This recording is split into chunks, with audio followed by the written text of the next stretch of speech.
Hello and welcome once again to Straight Bat, my weekly video blog where, as the title suggests, I comment with a straight bat. Today, elections 2021 done and dusted.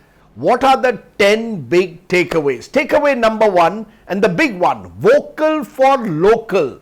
That's right, in a state Vidhan Sabha election, the verdict clearly shows that you need to identify with local issues, local sensibilities and local leadership to be successful.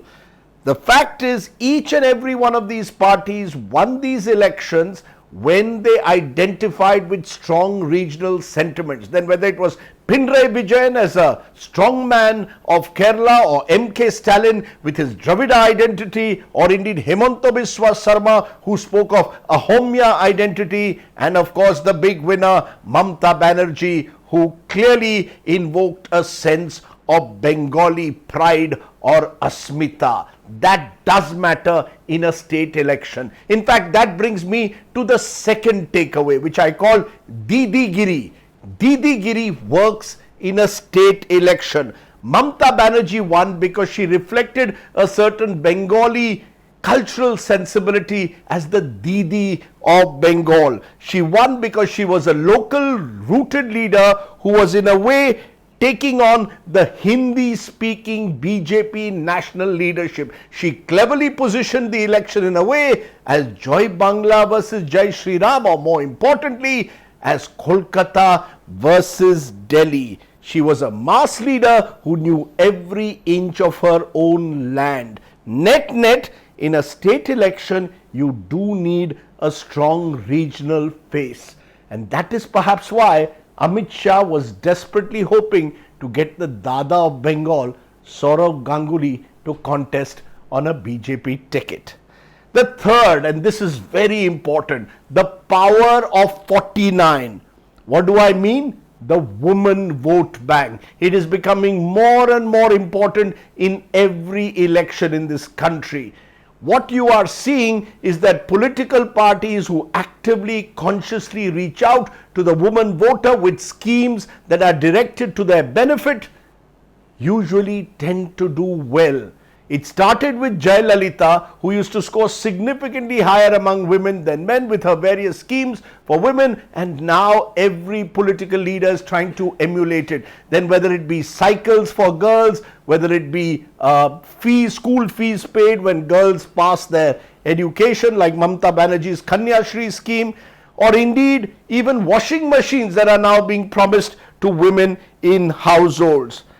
Mamta, in fact, was such a big beneficiary that the CSDS poll shows that she was 13% ahead of the BJP among women voters and got 4% votes more among women in comparison to men. Net, women matter more and more in an Indian election. Number 4, and this is an important one again. There is nothing quite like a Hindu vote bank. Because remember, in our lazy studio analysis, we keep talking about the communally polarized atmosphere and a Hindu vote bank versus a Muslim vote bank. Truth is, for example, in Bengal, that while the minorities do consolidate around a leader who they think will represent their interests, the majority community, the Hindus, tend to vote very much along with the general population of the state. This is exactly what happened in Bengal. In a highly polarized election, the Muslims, for safety and security, reached out and polarized around Mamta Banerjee, while the Hindu vote bank got divided.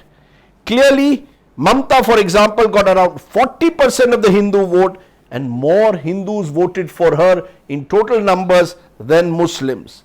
Net, communal polarization has its limits, and Hindu-Muslim polarization, or attempts to do it as the BJP attempted in Bengal, can easily backfire. Number 5, COVID management matters in COVID times and defines leadership. Both in Kerala and Assam, and this is now anecdotal, when I was traveling in the field, one sensed that governments that were seen to have done well with COVID management last year were being were getting a strong response from the people. Pinarayi Vijayan's 18-item food ration kit, for example, for below poverty line families was a huge magnet for many people to give him a thumbs up.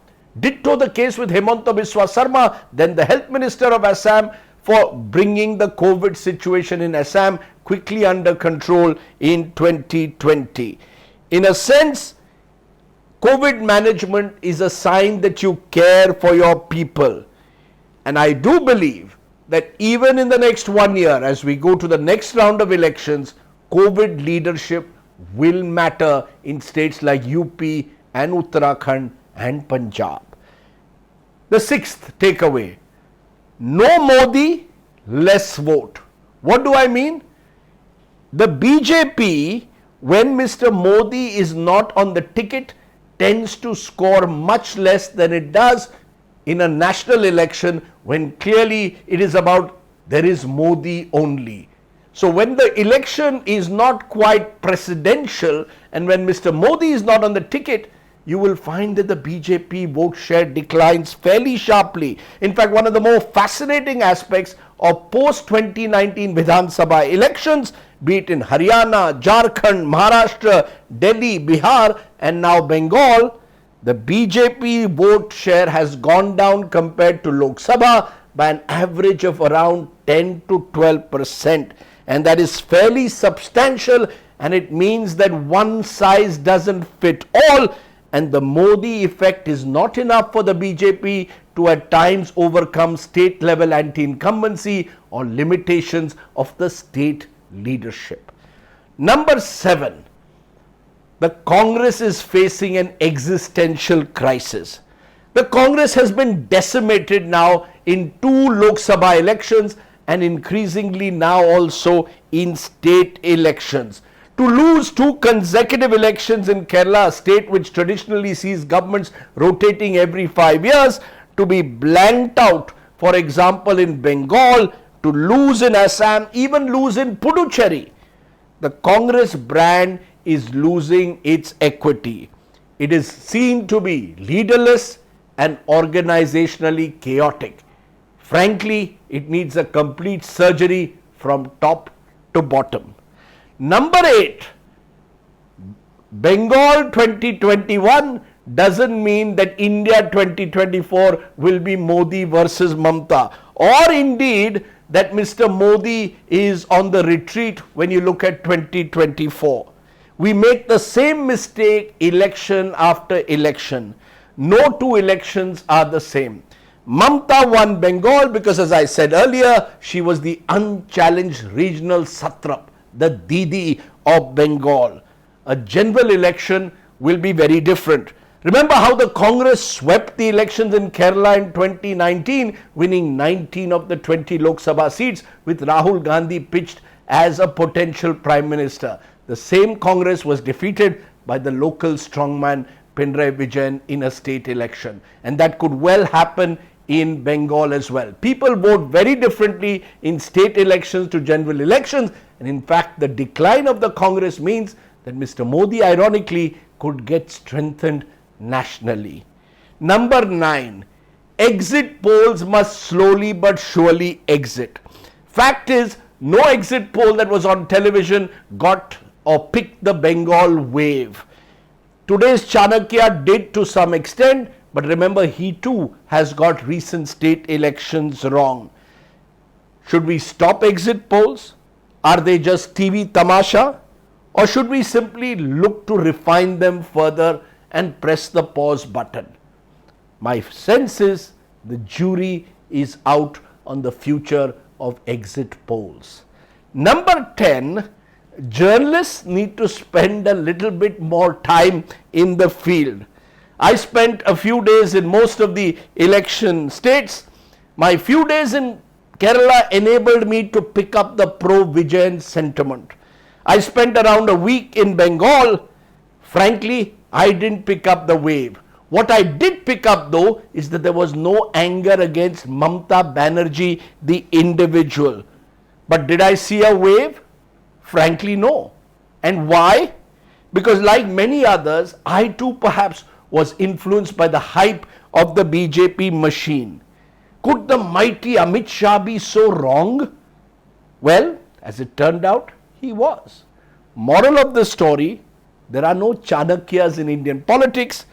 Journalists should spend much more time on the ground reading the mind of the silent voter and less with the noisy neta. Think about it. Those were my 10 takeaways, and that was the Straight Bat. Do subscribe to my YouTube channel for many more such videos. As always, stay well, stay safe. Namaskar.